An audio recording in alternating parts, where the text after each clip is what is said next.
It came about quite by accident. It came from beneath the sea. I was working on my fairy tales at home. I think it was Little Red Riding Hood or one of the other, I'm not sure.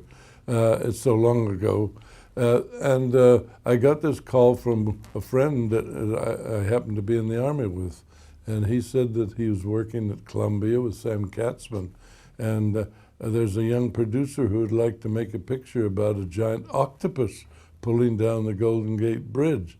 And that made me pick up. I thought, good, that sounds like something I'd be interested in. And so I went over to Columbia and met this gentleman, and his name was Charles Schneer. And we made a number of pictures together over the years. But at the time, he was under contract to Sam Katzman, who made low-budget pictures and tried to use sets that the A pictures could amortize between the two films. Charles had seen The Beast from 20,000 Fathoms and was very interested in the technique of dynamation. And he finally brought out a rough script, and I found it very interesting and a challenge. So I accepted doing That Came from Beneath the Sea.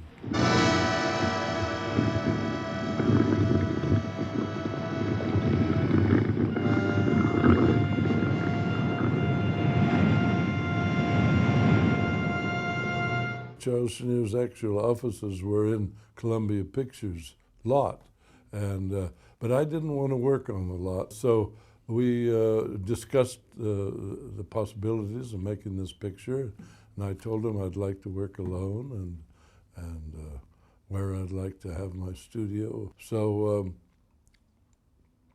I rented a store. I had to have a long store, and there was a store that just came on the market on Washington Boulevard in Culver City. So I rented that store and got a camera from Columbia Studios, and I had my stop motion motors from The Beast from 20,000 Fathoms, which came from Willis O'Brien's project, Mighty Joe Young. And I brought my projector there and made the film at this little store on Washington Boulevard. I think it only took about 7 or 8 months to finish all the cuts that I had. Charles took charge of the live action and kept the budget down on that. So we worked quite well together, although we were separate. I was down in Culver City and he was up in Hollywood. But I would give my dailies, send them to Hollywood by courier, and we worked out the whole picture that way.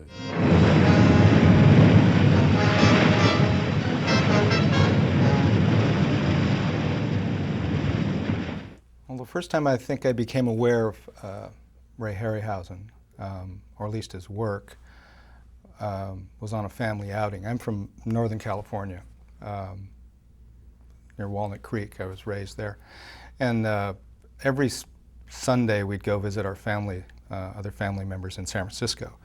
And it was always a big event because we would take the ferry to Sausalito from the Richmond side and then drive across the Golden Gate Bridge into the city. And I always was excited about that, especially driving across the bridge. It was always, I'm excited driving across it today, but that particular day, on Sunday, we were going to see a film that my father was desperate to see, called It Came from Beneath the Sea. Well, as you know, that's a film where a giant octopus tears down the bridge.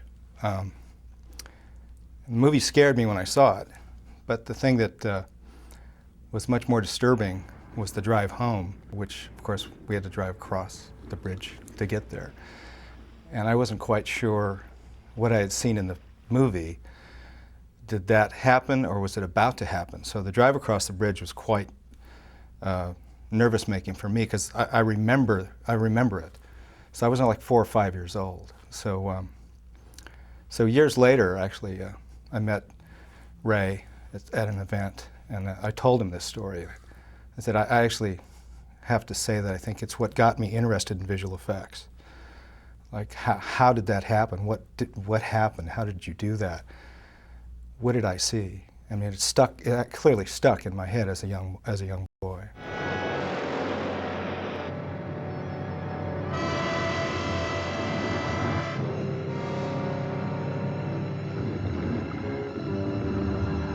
Well, with It Came Beneath the Sea, we had a giant octopus that was supposed to have come from an explosion underneath the water. And it made the octopus there grow to giant size because no one quite knew what the effects of radiation would do at the time. So it was, again, an unknown quality, so we could make the octopus any size we wanted, which would be more dramatic. So I did a lot of research down at the Long Beach Aquarium, and I realized the octopuses didn't have their bag, so-called bag, which is their body, upright, as the cartoons, many Popeye cartoons, displayed the octopus with its head up and tentacles flying out from the bottom. He looked like a fire plug.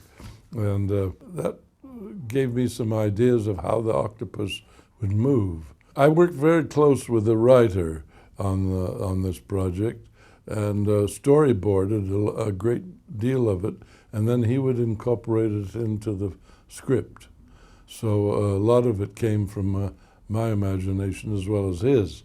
But his job was very important because he had to string the whole idea together so that it would be a logical progressive. We wanted to make it like a documentary because at that time, as I said, what would happen under the sea if a bomb exploded there, an atomic bomb, was an unknown quantity. And they had just exploded one, I believe, on Christmas Island or somewhere at the time.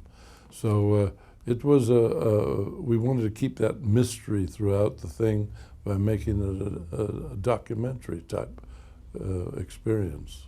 Some of the live action shots were done. I had to make rear projection plates, so I was busy in my little studio producing these rear projection plates, which would be at the end of the production, so that they had the actors there. And so I was busy making them. He shot some of the submarine things down in San Pedro. I believe there's a submarine harbor, either San Pedro or Long Beach. It's so long ago I can't remember. But the interiors of the submarine were actually shot in the submarine that was dry docked at the harbor. I want 2 aqualung volunteers to blast the sluice. Get in your gear and stand by the escape hatch. Take a demolition charge. I'll take over. Aye, Captain. When I designed the octopus, I thought, oh my gosh, animating 8 tentacles is going to be a bit of a problem. So I thought, well, half of him is underwater most of the time. So I cut off 2 tentacles and made him a sextopus. Nobody knew this until I happened to mention it in an interview many months later, that he only had 6 arms. Nobody knew this except me. And unfortunately, it was published in a magazine, so it got to be a rumor that our octopus only had 6 tentacles. And then somebody came out with the idea that it was only 5. So if we'd cut the budget anymore, he would have looked like a tripod.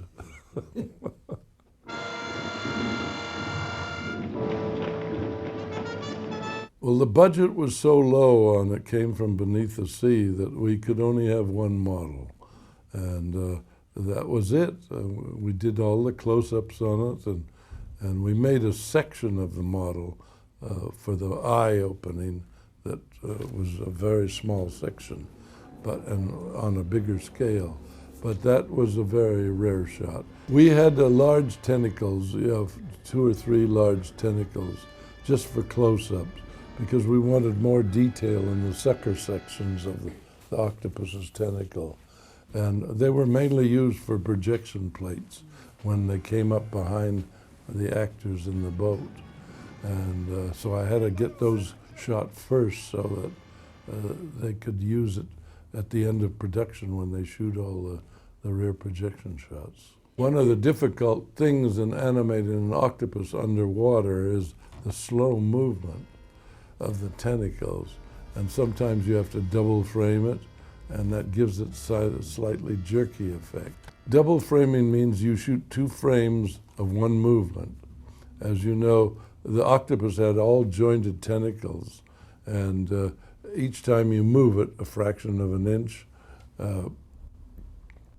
you shoot 2 frames instead of 1, which slows the action down.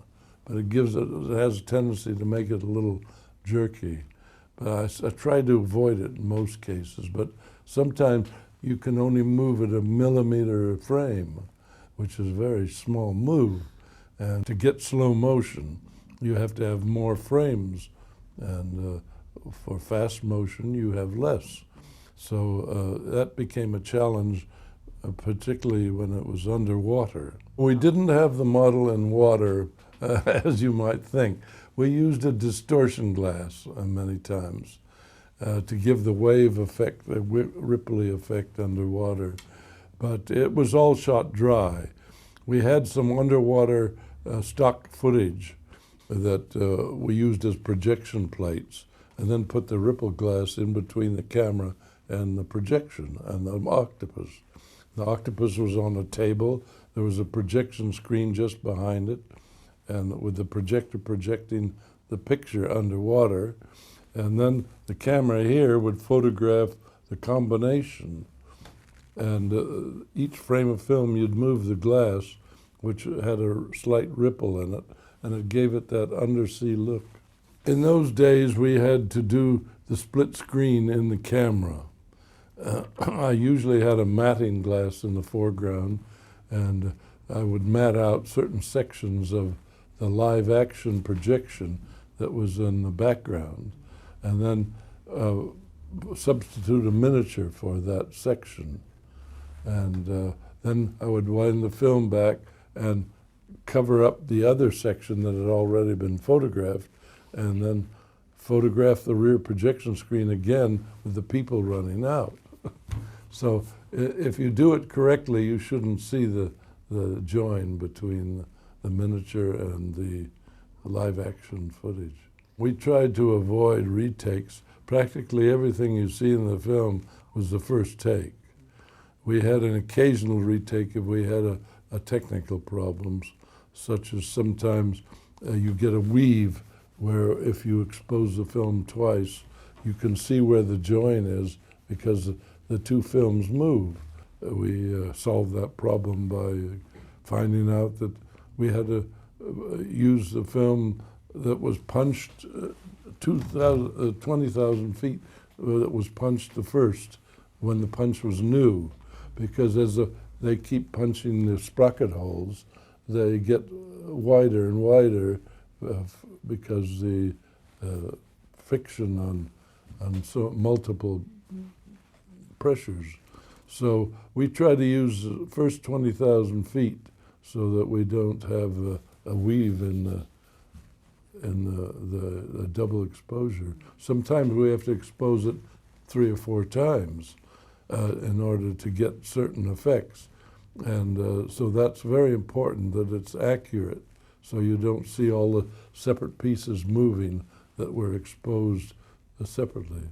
When the octopus comes into San Francisco Bay and starts destroying the city, we had a section of miniature, as you see behind me, that was built especially so that with wires in each section of the building, it was pre-broken, pre-cut, and then covered up and put together with copper wires, made so that you wouldn't see the sections at first until we actually did the animation. So a big tentacle, of course, came out through this particular section, and I had to substitute a miniature for the real building that we photographed in San Francisco. And through a matting process, I was able to combine the live actors screaming and running and falling down with this miniature where the tentacle came through the arch.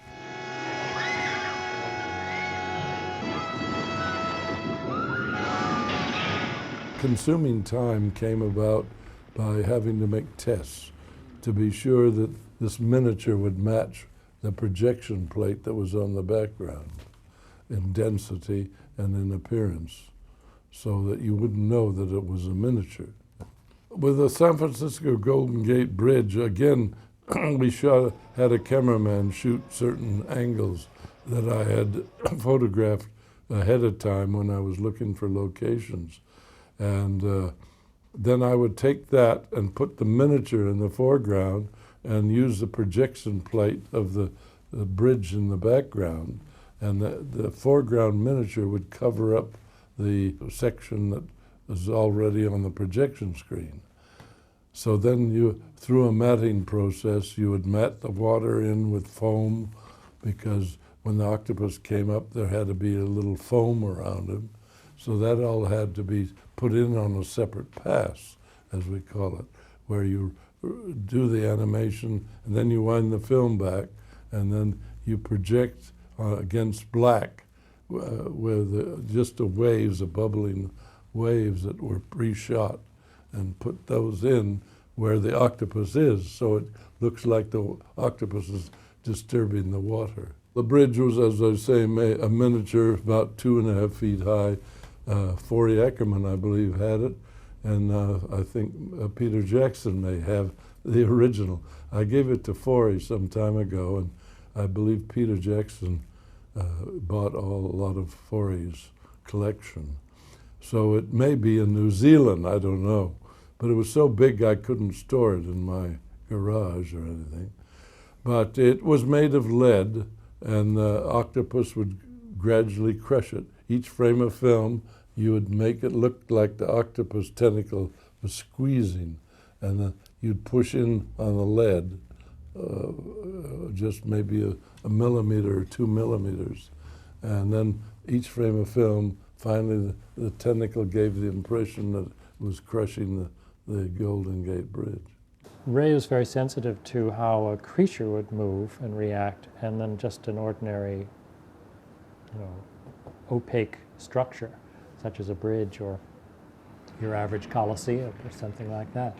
So there's a difference in timing, there's a difference in texture, there's a difference in spacing. How the character is moving perhaps, in a biological way, a sensuous way, S-shapes sort of things, arcs.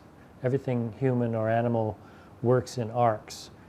Robots work on, right angles and things. And so bridges, they have to have a different way of moving than the creatures, and Ray was a master of that. The car on the bridge was lead, same as a bridge was mostly made of lead. And then as the girders crushed frame by frame, I had to put a wire in and have one girder fall off. So at each frame of film, as the octopus crushed it, this section of the bridge would be slid down on a wire to fall into the water.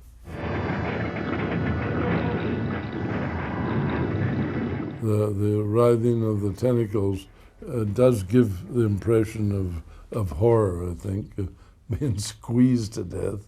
If you have more than 1 or 2 tentacles showing, you have to keep them in motion, all slow moving, so that it gives the appearance that they aren't separate entities, that it all comes from one source.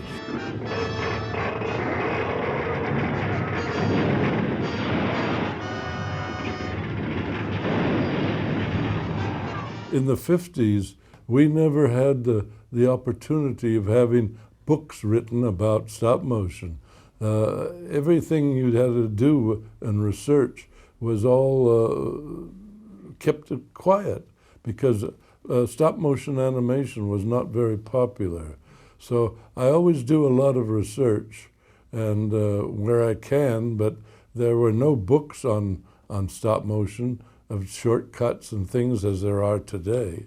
And so it was a different situation. We had to invent by trial and error mostly. It was a question of devising new ways of doing things with a limited budget. If you have an unlimited budget, you can do anything you like.